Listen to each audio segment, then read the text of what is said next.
Hi guys, how's it going? Happy Monday. We're in week 10, which means that after this week, we're pretty much done with 2/3 of our semester. Pretty exciting, right? And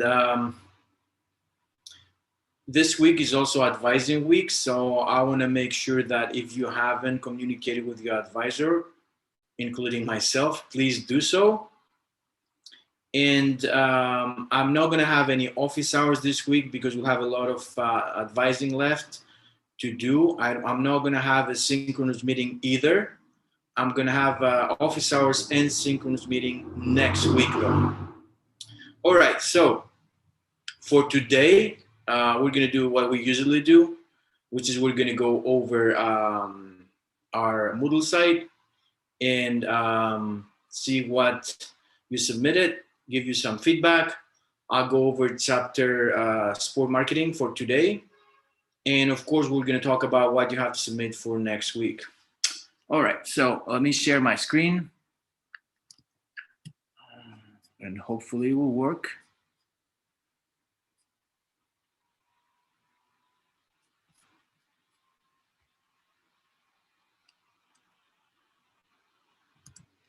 Okay.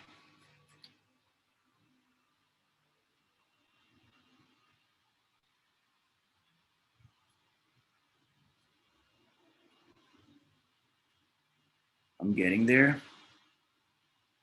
All right. So let's do this. All right. So as you can see for today, if we go all the way down,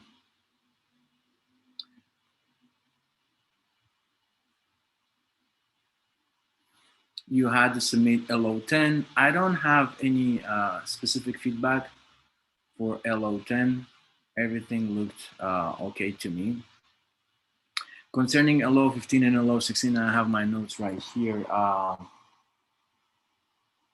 have some general feedback. I've already sent a specific feedback to the groups. Please answer all questions, right?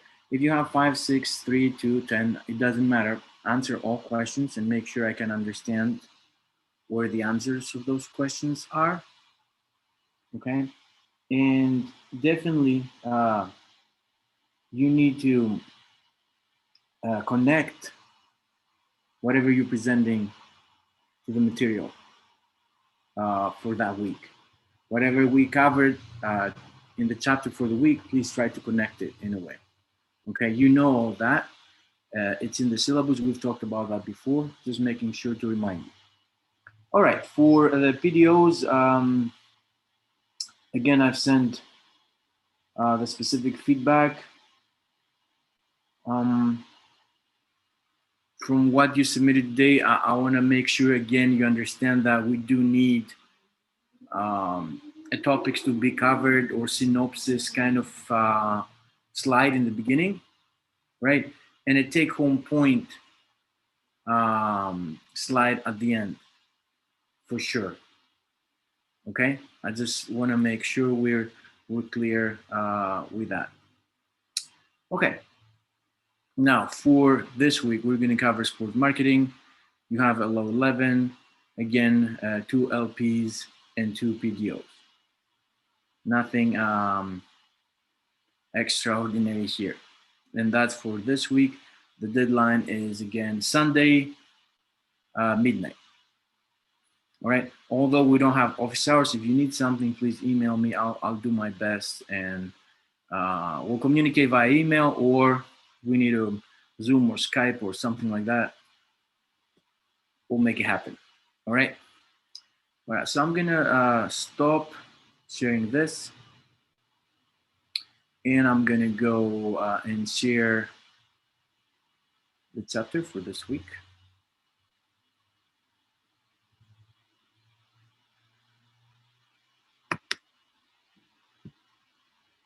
All right, let's see if this is working. Excellent. So this week, what we're covering is sports management. Okay, and sport marketing, I'm sorry.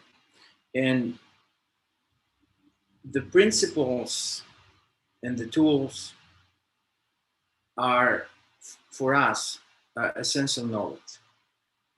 And we need them to be able to position whatever we have, a sport club, a player, an event, in the highly competitive market of sport. Okay, so what we're gonna mainly cover today and what's our goal, our objective is an overview, right? We're gonna do an overview of key concepts of sport marketing, okay? And then basically we're gonna put extra emphasis on what you see up there, the sport marketing framework, which has those 4 stages, and we're gonna cover a lot of information today, so hang in there with me. All right, so I'm gonna go ahead and start. There are a couple of things that we have already covered, but especially concerning chapter 5, but I'll remind you, don't worry. There is a lot of information, but just hang in there and follow my lead, will be fine. All right, so marketing is a process. It's very essential for our job, and it basically seeks to create an exchange, okay, where a customer will give away, let's say, money, right, for a product or a service. And that customer believes that whatever she receives is of equal or, if possible, greater value. Okay?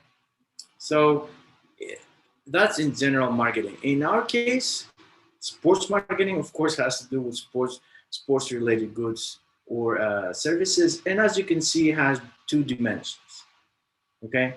We have marketing of sports and we have marketing through sports.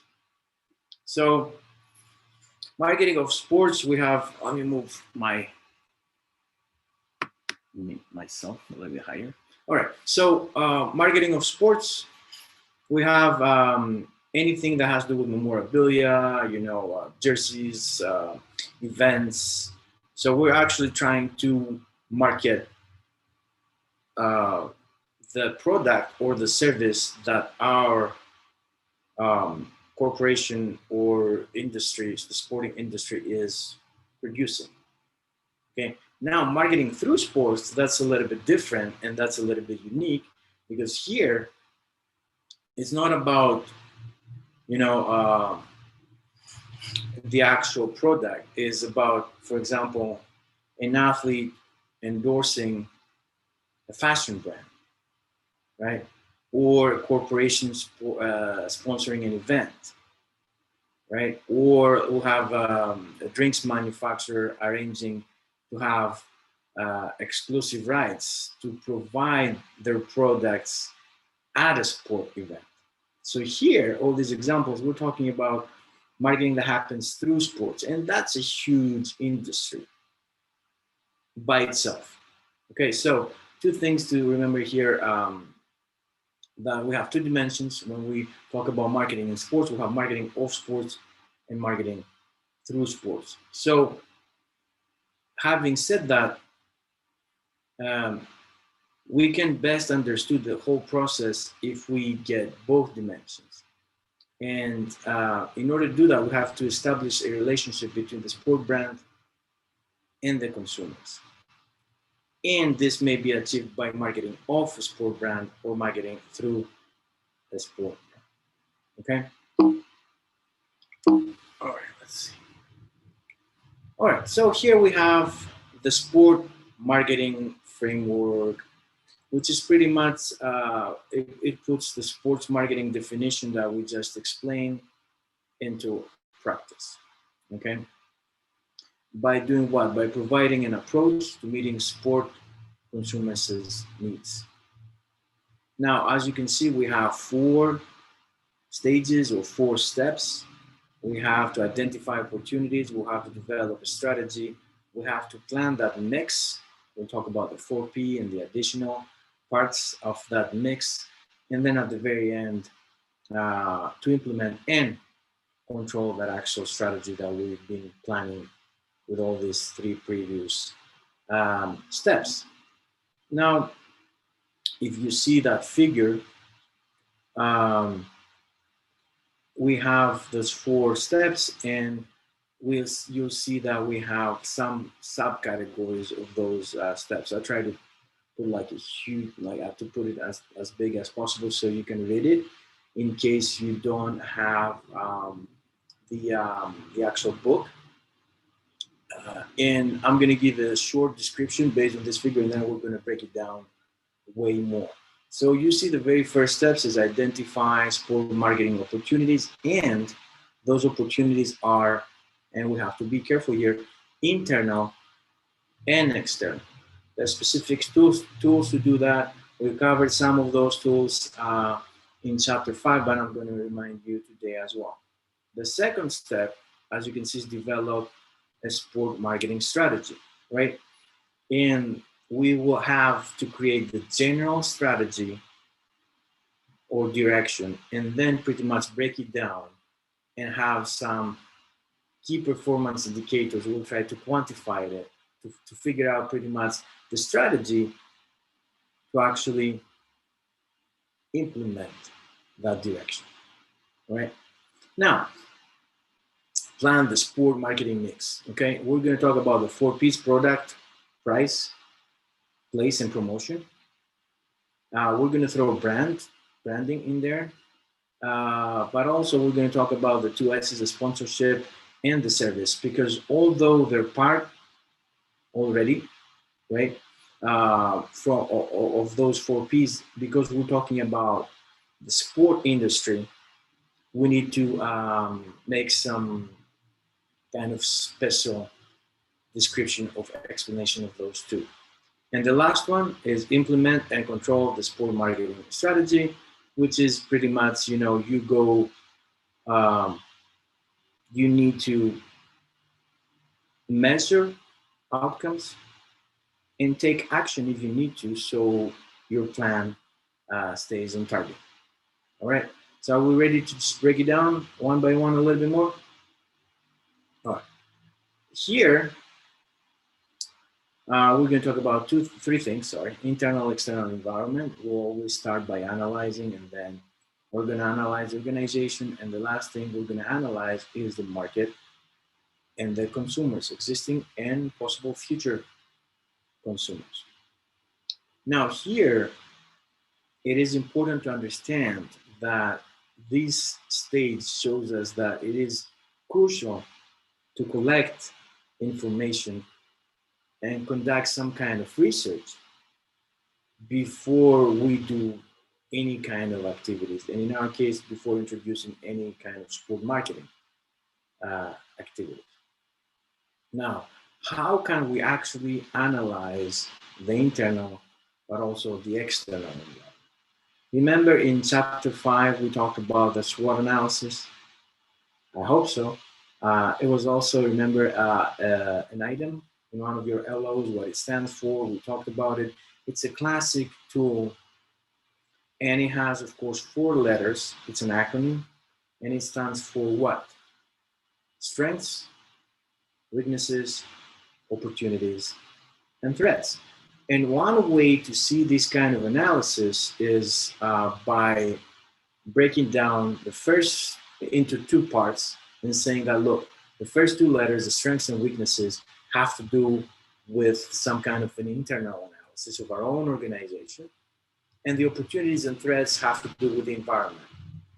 So it's external, something that may or may not happen or happening in the outside environment. And we have to figure that out and analyze it before we actually do something. So I'm not going to go into detail concerning the SWOT analysis. We've done it already.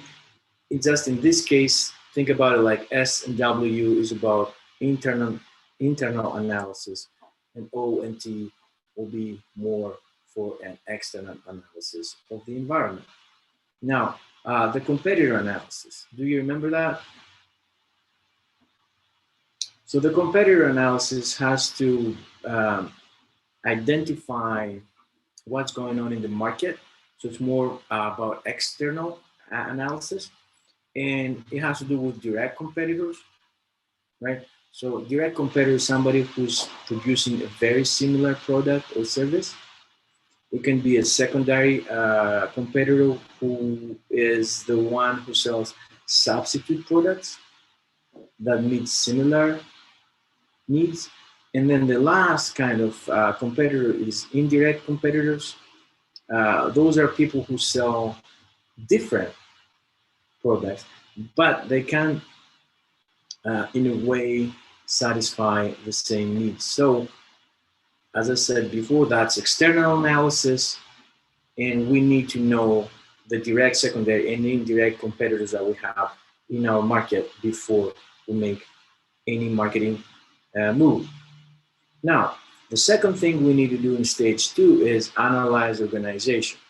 So the second component involves understanding the purpose, the aim, and the goals of this organization, which will lead us develop a plan, um, as well as understanding the needs of all stakeholders. And I hope you remember what's a stakeholder is anybody who has an interest in our organization, from fans to agents to managers to players to coaches, uh, the community, sponsors, media, right? And then after we do that, we need to conduct and examine market and consumer research, right? And there we can have, in a simplistic way to describe it, two types of analysis. We can have quantitative analysis and qualitative analysis. Quantitative analysis, of course, is more about quantifying, so we have more numbers, and that's a good thing. The bad thing or the disadvantage is that they're not, they scratch the surface. We don't go really deep in this kind of analysis. The qualitative is more about, interviews, for example. There, we don't have numbers, right? But because we ask people and they go in depth explaining why they're doing something or how they're doing it, we go really deep in that analysis. And both of these types of analysis are important in order for us to gather all that information from the market and make sure we know enough before we make any move. Good. All right. Let's talk about let's talk about the. Oh, sorry. I think I forgot something. What did I forget? Yeah, the five. I'm sorry. The five forces competitor analysis that is up there. I just thought about it. I don't remember if you. It's again in chapter 5, and it has to do with suppliers, buyers, the rivalry among the competitors, how easy it is for a new entry, and if there are any substitutes of products and services. That's the five forces competitor analysis. So it just hit me. All right. Now, stage 2, develop a sport marketing strategy. Now, with all that information that we gathered, and since stage 1 is completed now, the direction of the marketing strategy can be determined and documented in the form of objectives or some kind of performance indicators. Okay. How can we do that? First of all, let's start with developing some kind of direction. And here we have basically 4 different types of marketing objectives. So we can have, as an organization in the sports industry, a direction of, for example, higher levels of participation, right? Or second, on-field performance. Or third, promotion of some kind of messages about the sport or the benefits of exercise. And last, we can have our direction can be just profit. Of course, we can have combinations of those 4, but in any case, it is important to add a performance measure to whatever kind of direction we may have, which brings us to the second step of the second stage, which is to develop a sport marketing strategy. And here, one very important thing, apart from having some key performance indicators, is market segmentation. And I want you to remember that term, right? So the market it's huge. Let's talk about just talk about the U.S. market, not the global market, right? So here, what we're trying to do with the segmentation is a process for us to categorize groups of consumers together based on some kind of similarity. So similar needs, similar wants, whatever, right? So here, for example, you can see we can group them based on demographic, socioeconomic, lifestyle, geographic, product behavior, or product benefits criteria. Okay, and after we figure out that first step, okay, we can, first of all, in that first step, we can pick two of those. It can be demographic and geographic.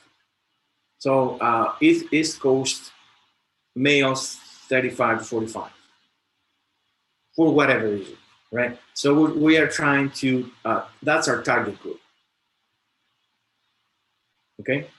So once we're done with the first step and figure out those groups, then we need to see how we're actually going to use those groups.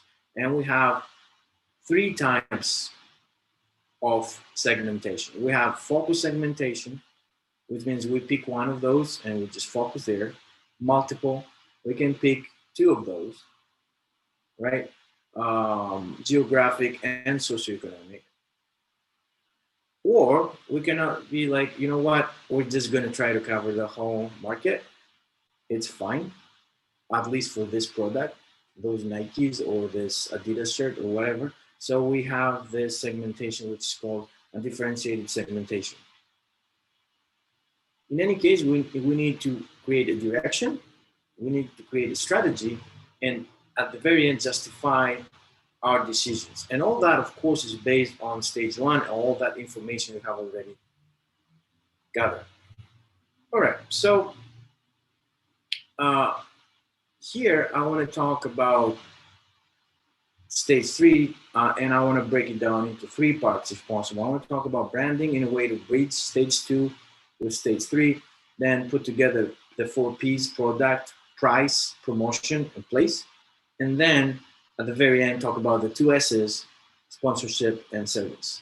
So branding, again, I'm going to use it to bridge stage 2 to stage 3, is closely linked to positioning. And a brand can be a logo, a name, something that identifies your product, your company, and differentiates from mine. Okay, so the brand will become linked to the consumer's opinions and views of the sport product. So because branding and positioning are linked together, it is important to consider branding and positioning and segmentation whenever you make a decision. Okay, one more thing two things actually about branding. Branding is about, the ultimate goal is about creating loyalty in our consumers. So that's very, very important. And you have to think about that when you are deciding how you're going to brand your product or your whole company. And also another thing about branding that I want you to remember is licensing. Okay? Licensing means that I will give you the right to use my, for example, logo, and we're going to do some kind of business. For example, I'm going to let a specific chain to sell my Nike shoes, right? Where can you go and buy at the mall Nike? So I make a specific deal, and I'm giving them what we call license, right? Or the right to sell my products and make a profit out of it. Or I give my tickets to somebody who will be in between me and the actual consumer, the actual fan, and they're selling my tickets and then make some kind of profit, but they need licensing. Okay. All right. So let's talk about the 4 P's. Product. It can be something tangible. It can be something intangible. All right. So it can even be a combination of those two. However, it's the product, in our case, is a complete package and all the benefits that you get if you purchase it or consume it. Okay.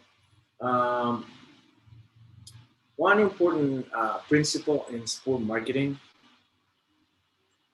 is to try to design a product that has tangible and intangible elements so that it can stand from competitors. And I'm going to be moving back and forth with my slides today.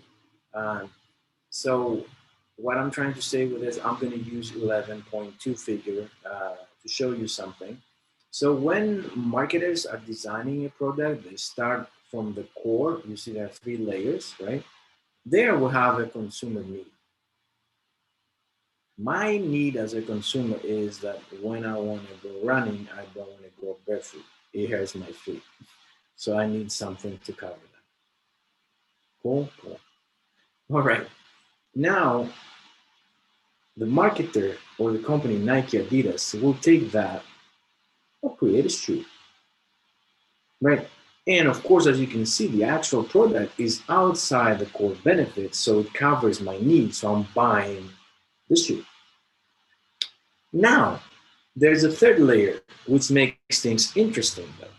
That third layer is whatever additional you offer me when I buy your Adidas shoe, right? It may give me a performance. It may be really nice and stylish, and the colors and anything that adds on that core benefit. But that core benefit has to be satisfied first, and all these additional stuff that I get, they're just addition.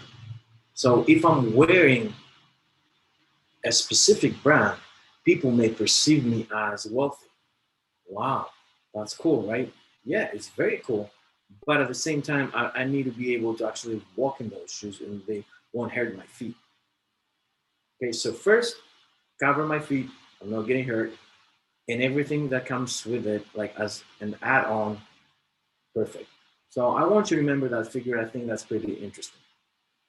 Um, what else? All right. I think that's enough for product. Well, let's move to the second bit.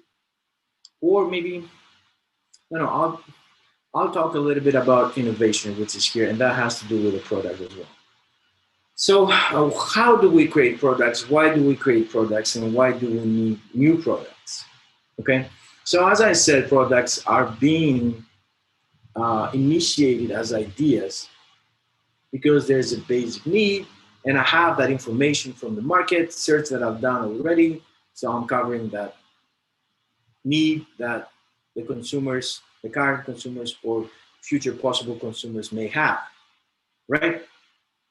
So when I'm trying to be innovative, that has to be part of my production, okay? And it is a process, and of course, it starts, as I said, from the consumers, okay? And at some point, imagine we're in a room and we're trying to figure out the new Nike shoe, right? Everybody's going to start throwing ideas. We're going to brainstorm. Excellent. We'll end up with 60 ideas that have to do with the new Nike shoe. Cool. Then we go back to the marketing objectives and see if all these ideas fit those objectives. As we're doing that, we take out half of them. So from 60, we're down to 30, right? After doing that, we need to understand which is actually financially possible to make, how fast, if we have what we need to make those products. They're all great ideas, but now we need to do which ones are feasible and how much are they going to cost. Are we going to be able to sell them? So then we end up with 3 ideas, and we need to rank them based on some specific criteria. So the innovation process will take a while. We'll start with a lot of ideas, which is great, and we're going to end up with way fewer, and we're going to rank them. Now, rapid prototyping is something that is, we're not looking for the end product. What we're looking for is to create some kind of prototype which is kind of close to that product that we are thinking of actually making and offering. And the reason we're doing it is we're trying to test the idea really, really fast. So if it doesn't work, we don't lose any more resources, including time. So even if something goes into rapid prototyping and then it gets rejected rapidly, like fast, right? That's not a bad thing. We consider it as a good thing because that means that we didn't waste more time or any kind of other resources for that specific idea. Okay, so I think I'll go back now. I'm done with product, and I'll just go back to the second P, which is price. So what is price? When you agree to buy something, either tangible or intangible, there is some kind of exchange, right? You give something, you get something. So when you are from the side of the company, the way that a sport product is priced, it won't only influence its financial impact, but also has a powerful effect on the way that consumers perceive it, just the price. Okay, think about the same product, how much it costs, and if the price was double or half. That will definitely make you change your perception about the same product, right? So the value of a sport product is the relationship between its price and the benefit the consumer believes, excuse me, they will receive from it. If you don't think the benefits are enough, then you probably think it's overpriced. If you think that you're getting way more, then you'll think it's underpriced. Okay? So as a consumer, you're trying to get something that is like fair or underpriced. As a company, you're trying to sell something, right? And hopefully through marketing, I'll make you believe, perceive that the price is fair, or even better, it's underpriced sometimes. Okay? So here, it depends, the way I'm pricing it, it will depend on some, whatever criteria I will have as a company. So am I going for maximizing profit? Or am I going, for example, to just sell it to as many people as possible? Just see my product everywhere in the market. So another thing you need to understand is that how sensitive are consumers to pricing of that specific product, right? In general, we'll say like something is, very, very, very, very important, like medicine, consumers can't really be sensitive to pricing because it's a matter of life or death. Something, if it's not that important, they can be more sensitive to fluctuations of price. Does that make sense? So the more sensitive they are, the more they will change their buying habits when the price changes. Now, a third thing, and we talked about what's our goal when we're pricing, we talked about the consumer sensitivity. One third thing we have to think about before we price a product is the break-even analysis. So how much money should we make per pair of Adidas shoes or Nike, so we break even. That's important for us. Okay. And the fourth thing is some other variables that we may need to consider, right? And they may be strategies of competitors, unfortunately, or some kind of even legal or regulatory limitations. Like, what if the tax goes up tomorrow, like the percentage? Or if we try to sell the same shoe, not in the US, but now we want trying to sell it in Greece, and the tax percentage is higher. What are we doing there? Right? So some things may affect the price even if we don't think about them in the very beginning. Some other times, we say, what if we do this? What if we start with a low introductory price, and then if it works, we just go up. So pricing, it doesn't mean that it will always be stable. Um, and that brings us to the last point about pricing, which is that we need to adjust pricing based on what happens in the economy. So whatever market positioning strategy we have, it may change. If that changes, then pricing may need to change as well. And that ends our analysis for the second P, and now we're going into promotion. And promotion can be defined as a way as sport marketers communicate with potential consumers to inform them, persuade them, and remind them about product offerings. Okay, so here we can have a mix of some elements while we're doing that promotion. We have one-way communication, right? And that's, for example, advertising. So the marketer pays the company to advertise the products, and you can see that on TV, for example. Another thing is personal selling, uh, which is again one-to-one communication between a salesperson and a consumer. You go to a store, you buy a pair of Adidas shoes, for example, um, or endorsements, sponsorships.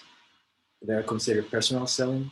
The third thing is promotions, which are programs, short-term programs, and they're trying to stimulate an increase in sales. So if you buy this, you get this for 50%, or buy one, get one free, and so on and so forth. And the last thing that we need to consider here concerning promotion is PR, public relations, which are larger programs and try to build a favorable image for the whole sporting organization a lot of times. And that's the third P. Now we're gonna move to the last P, and that's place. So place is a location. By location, we don't only mean physical location, especially nowadays, right? So that location is where the product or the service is delivered or distributed. That's why a lot of times place and distribution can be used interchangeably. Okay, so they're both direct and indirect channels of distribution.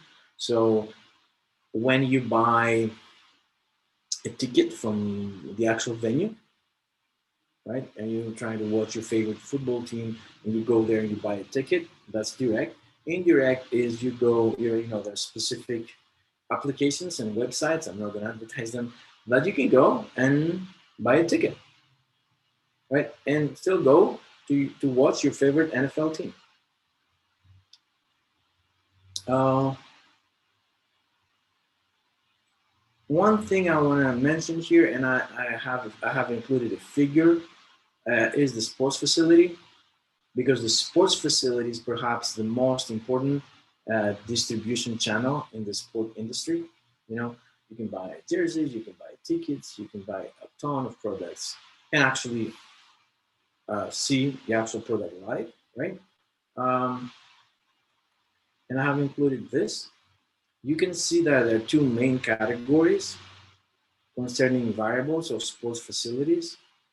We have location and accountability as one, and design and layout. I'm not going to go over them one by one. You can read by themselves.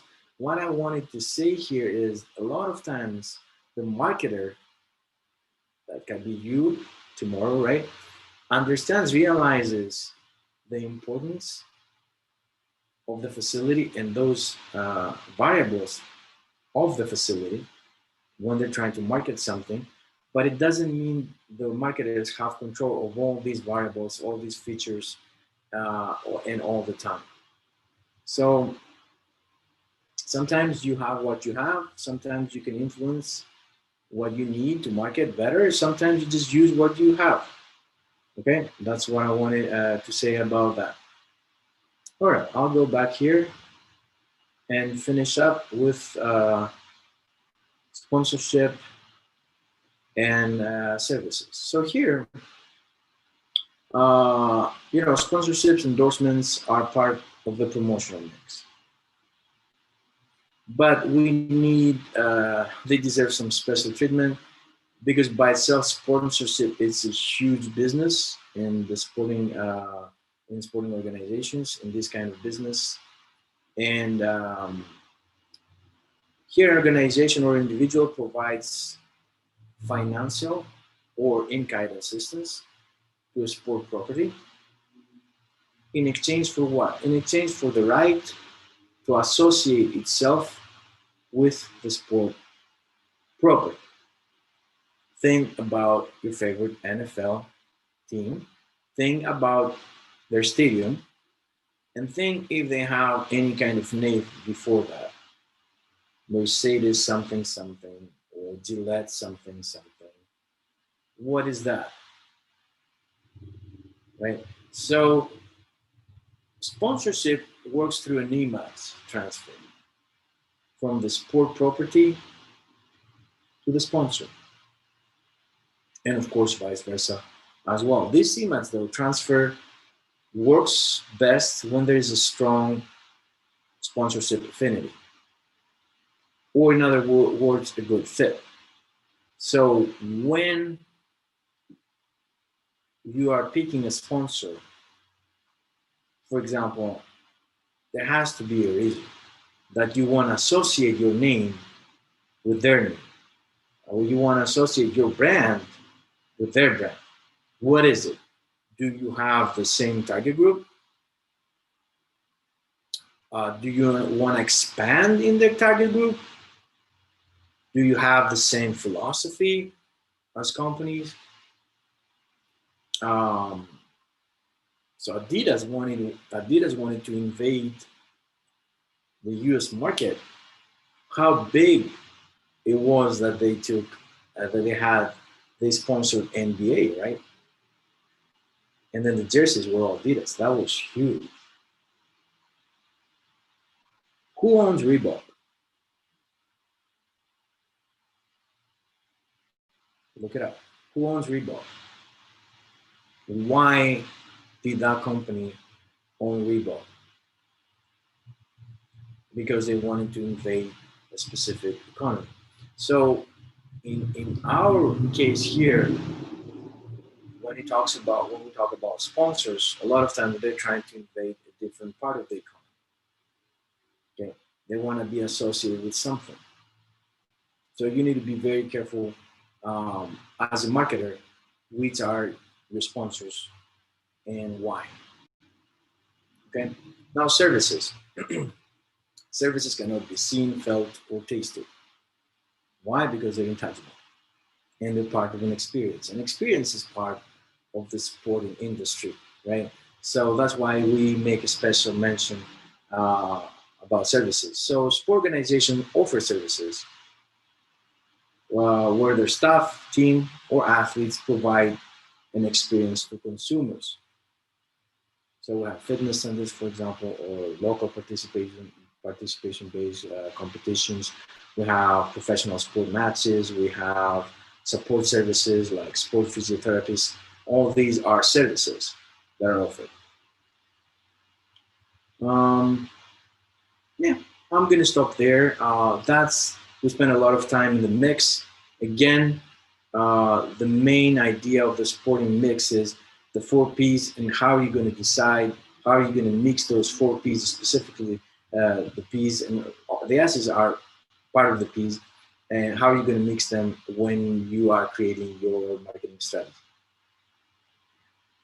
Okay, so we're going to go to digital marketing for a little bit, and we need to understand that I don't think it's hard to understand that digital sport marketing, or any form of marketing that utilizes technology nowadays,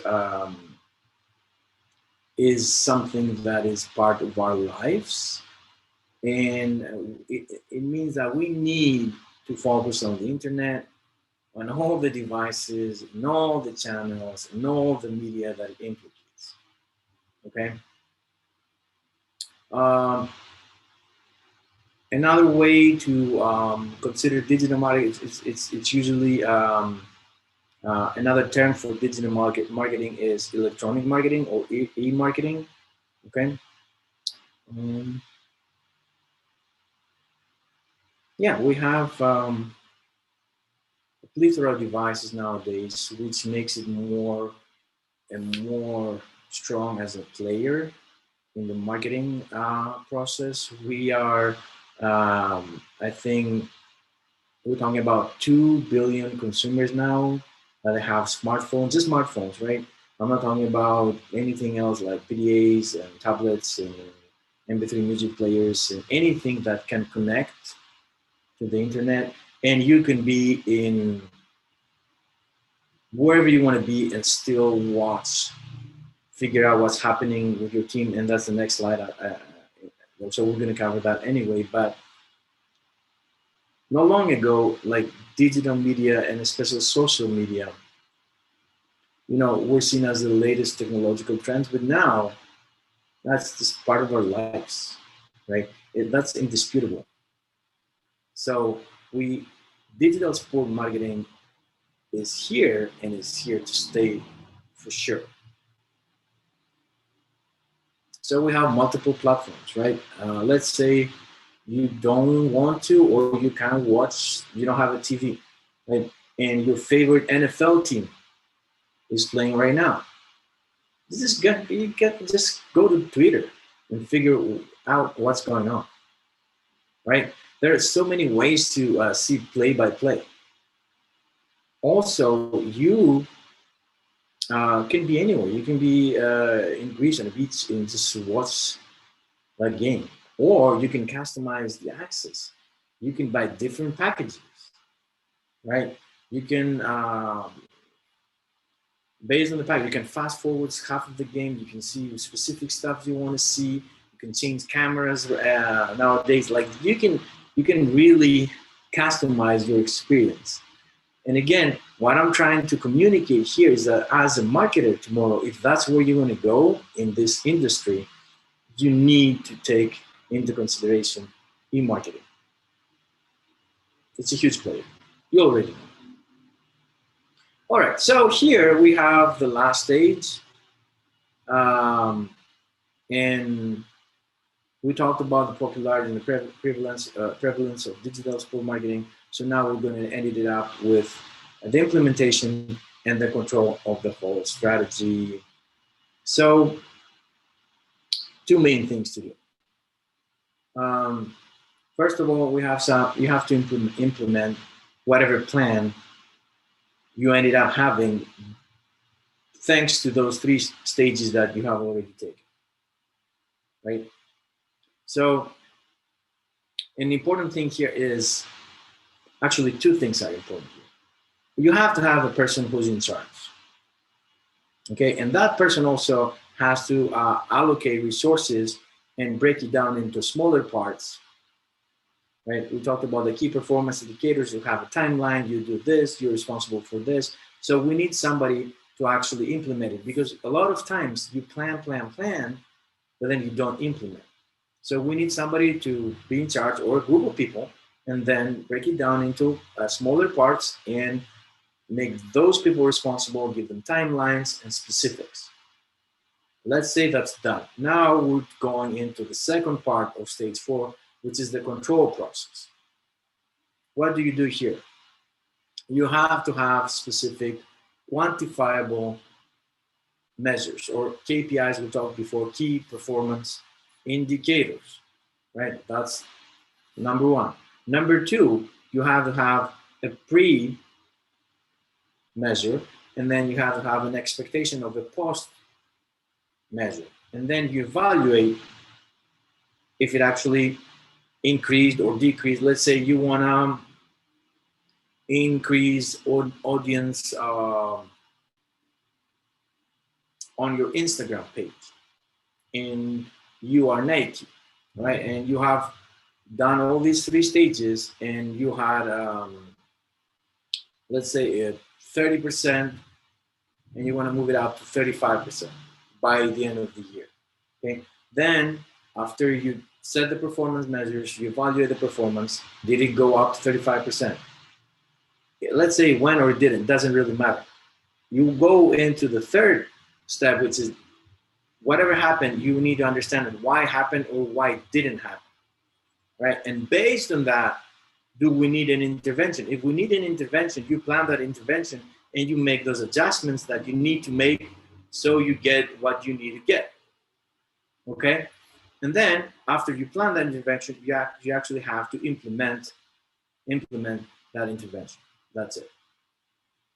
Two main things in stage 4, implementation and then control, okay? All right, and these are the take-home points for this week. Sport marketing framework. Stage 1, let me move.